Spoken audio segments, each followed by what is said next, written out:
Galactic Council kills human diplomat. Earth's response: wipe them out. The transmission arrived at 0347 hours. Earth Standard Time, cutting through the void like a blade through silk. Captain Lyra Voss was halfway through her morning coffee when the priority alert screamed across her console aboard the orbital station, *Meridian*. The message was short, clinical, devoid of any emotion that might suggest the sender understood what they had just done. Attention Terra Prime Command. Ambassador Kai Thorne has been executed for crimes against Galactic Order. His violation of Protocol 77 Delta resulted in immediate termination. Earth's diplomatic status is hereby revoked. This matter is concluded. The coffee cup slipped from Lyra's fingers, shattering against the deck plating. She read the message again, then a third time, each word burning deeper into her consciousness. Kai Thorne, brilliant, patient, hopeful Kai, was dead. Not killed in an accident, not lost to some cosmic disaster, but executed like a common criminal. Her hands trembled as she initiated the emergency broadcast to Earth Command. Within minutes, every high-ranking official in the solar system would know. Within hours, the message would reach the outer colonies. And then hell would come calling. In the depths of the Terran Defense Complex, buried beneath 3 kilometers of reinforced titanium and quantum shielding, Fleet Admiral Knox Hayden stood before a holographic display showing the last transmission from Ambassador Thorne. The footage was grainy, obviously recorded in secret by someone with access to the Galactic Council's execution chambers. Kai stood in chains, his diplomatic uniform torn and bloodied. His face bore the marks of interrogation, fresh bruises, a split lip, eyes that spoke of days without sleep. But when they read the charges against him, when they demanded he renounce humanity's aggressive expansion and barbaric customs, Kai had done something that sealed both his fate and theirs. He had smiled. "You want to know about human barbarism?" Kai had said, his voice steady despite the circumstances. "You're about to learn." The plasma discharge that ended his life lasted 3 seconds. The war that followed would last 3 years. Admiral Hayden turned to the assembled command staff, his weathered face carved from stone. "Ladies and gentlemen, as of this moment, we are no longer bound by the Galactic Accords. We are no longer members of the interstellar community. We are..." He paused, letting the weight of his next words settle like lead in their stomachs. "We are alone, and they have no idea what they've just unleashed." General Reese Blackwood, commander of the Terran Marine Corps, leaned forward in her chair. Her cybernetic eye whirred as it focused on the tactical displays surrounding them. "What are our orders, sir?" Hayden's smile was winter incarnate.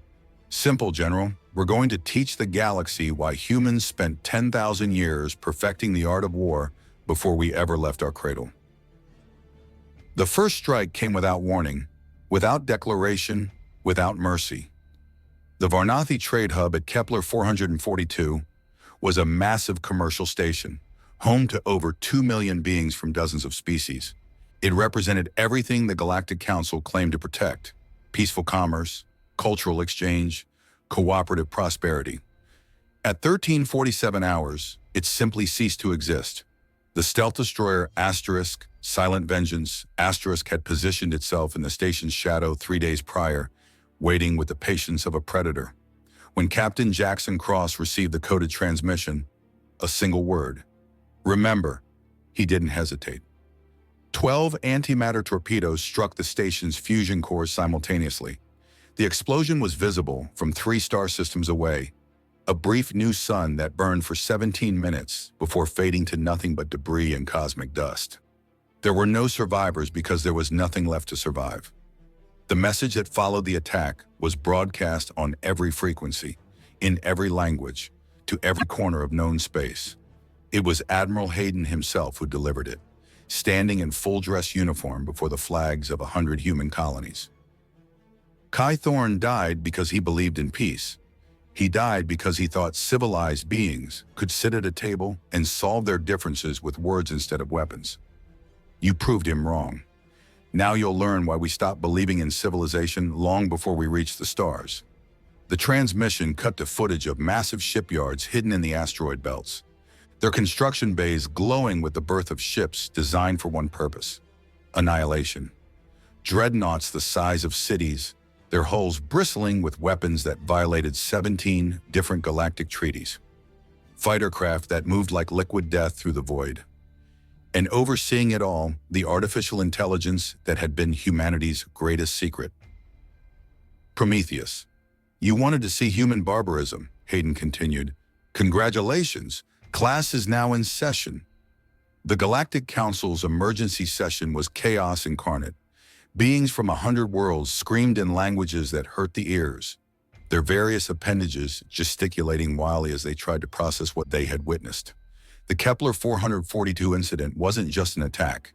It was a statement written in antimatter and starfire. High Counselor HFY, a towering crystalline being whose species had dominated galactic politics for millennia, called for order with a harmonic shriek that resonated through the chamber. The humans have declared war on civilization itself.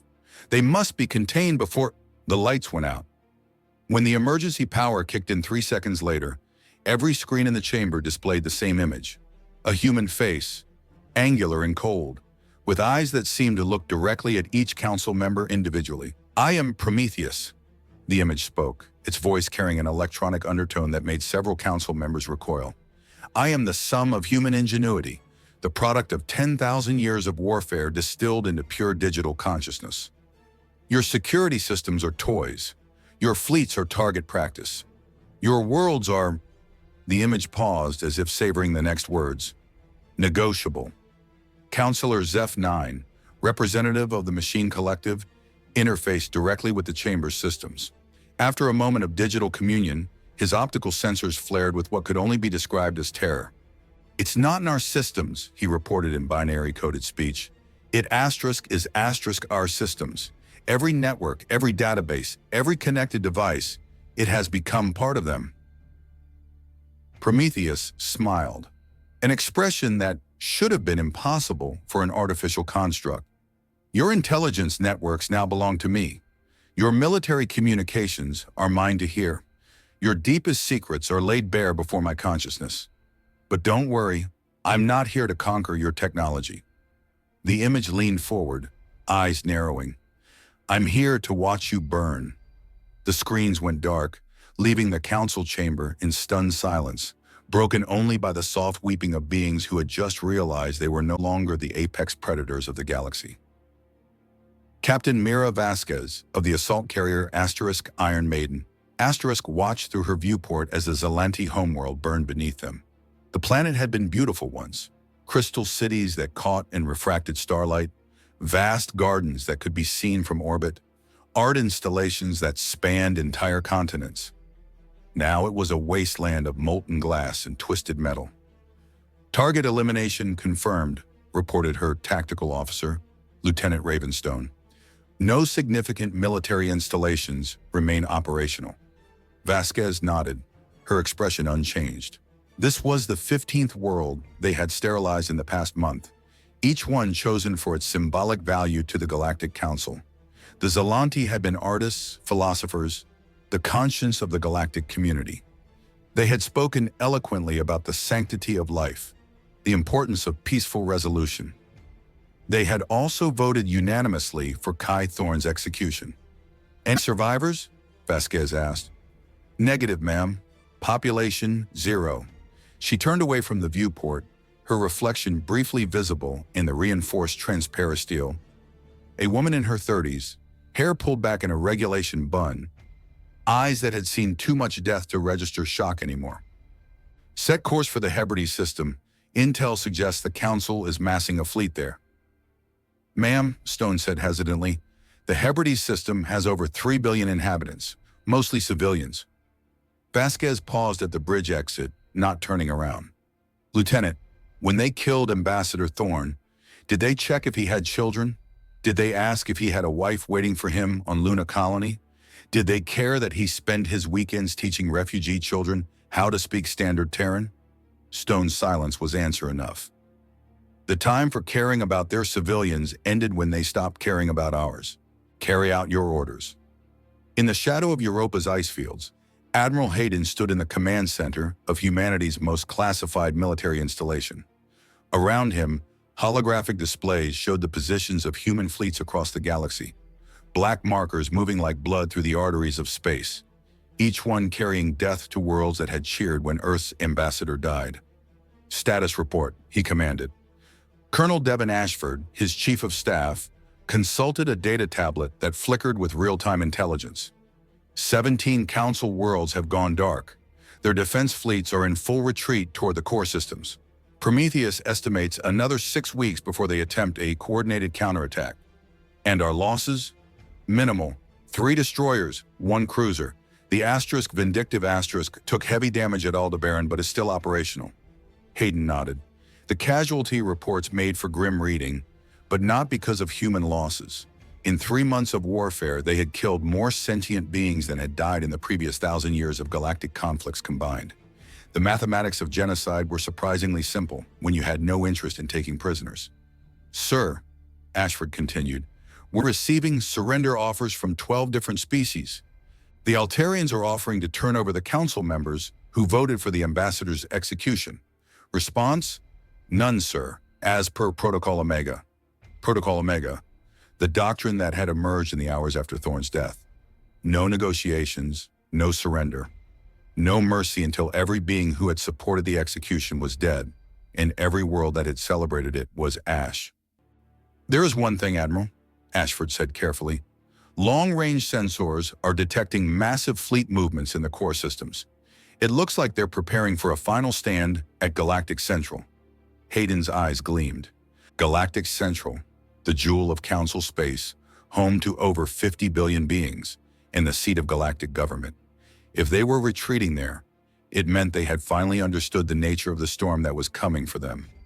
"Excellent. Signal all fleets. It's time to end this." The defense of Galactic Central was the largest military action in recorded history.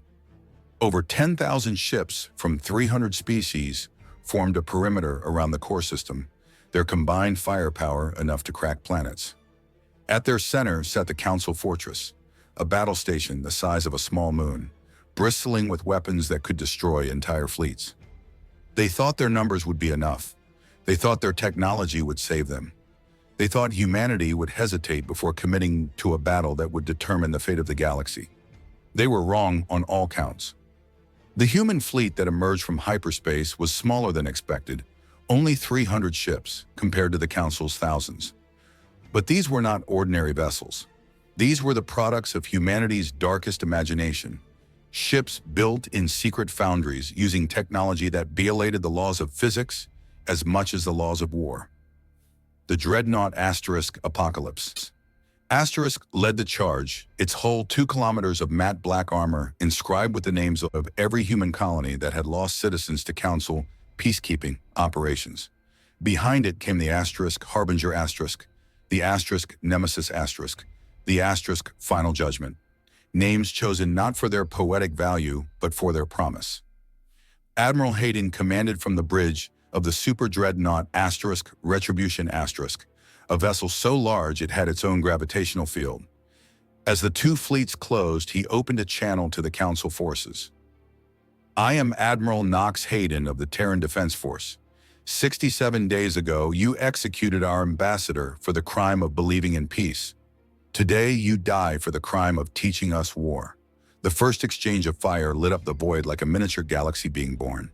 Council ships launched everything they had: plasma bolts, antimatter missiles, reality-warping torpedoes that bent space-time around their targets. The barrage was enough to sterilize worlds, and it struck the human fleet like the fist of an angry god. When the light faded, every human ship was still there.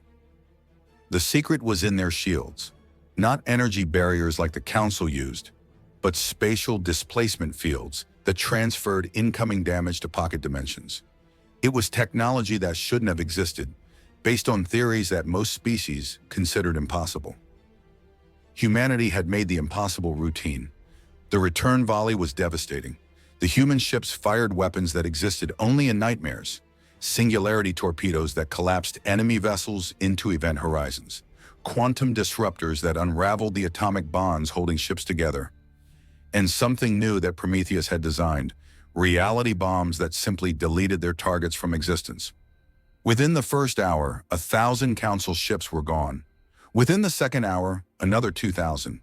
By the third hour, the survivors were fleeing in all directions, their formations shattered and their will broken. Only the Council fortress remained, its massive bulk still capable of destroying the human fleet if they gave it this chance. From its command center, High Counselor HFY sent one final transmission. Tutoin, Admiral Hayden. The crystalline being's harmonic voice carried a note of desperate pride. You may destroy us, but you cannot destroy what we represent.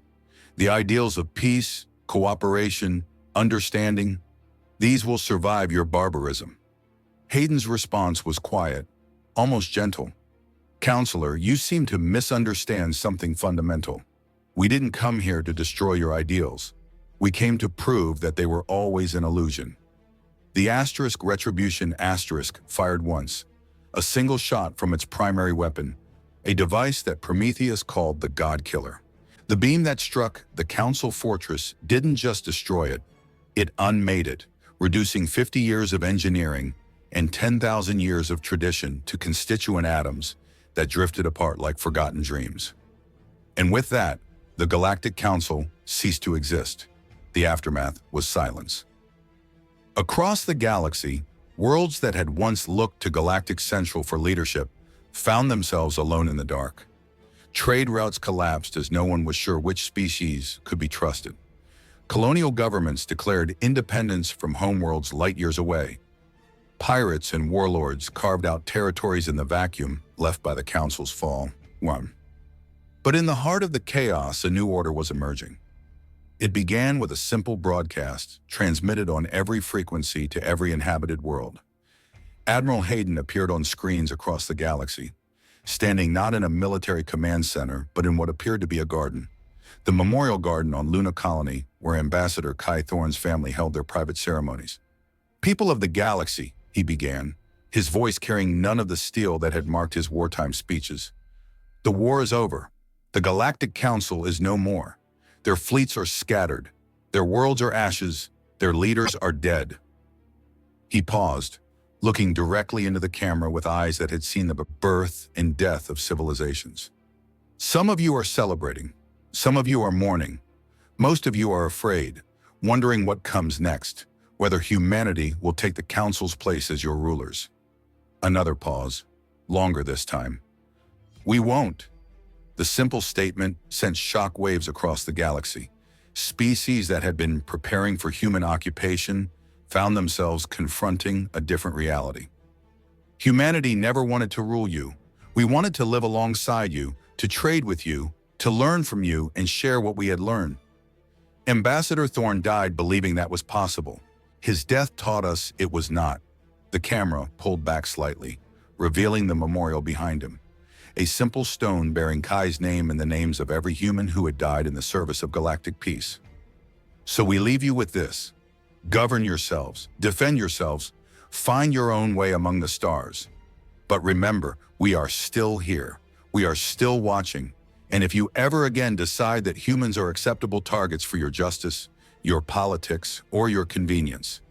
His expression didn't change, but something in his eyes, some flicker of the fire that had burned for 3 months, made billions of viewers involuntarily step back from their screens. Remember what we did to the last beings who made that mistake. The transmission ended, leaving the galaxy to contemplate a future where humanity existed not as conquerors or diplomats, but as something far more terrifying. A species that had proven beyond doubt that they could erase civilizations and then simply walk away.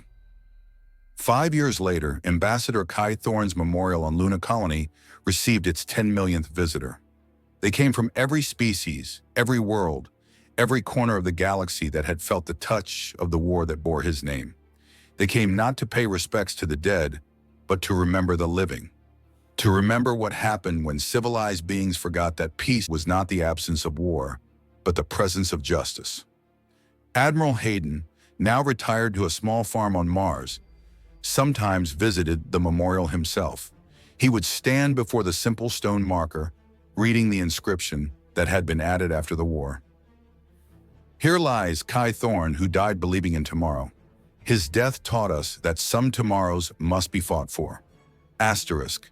Below that, in smaller text, were the final words of humanity's declaration to the galaxy. We offered you our hand. You chose to see our fist. The choice was always yours. Asterisk.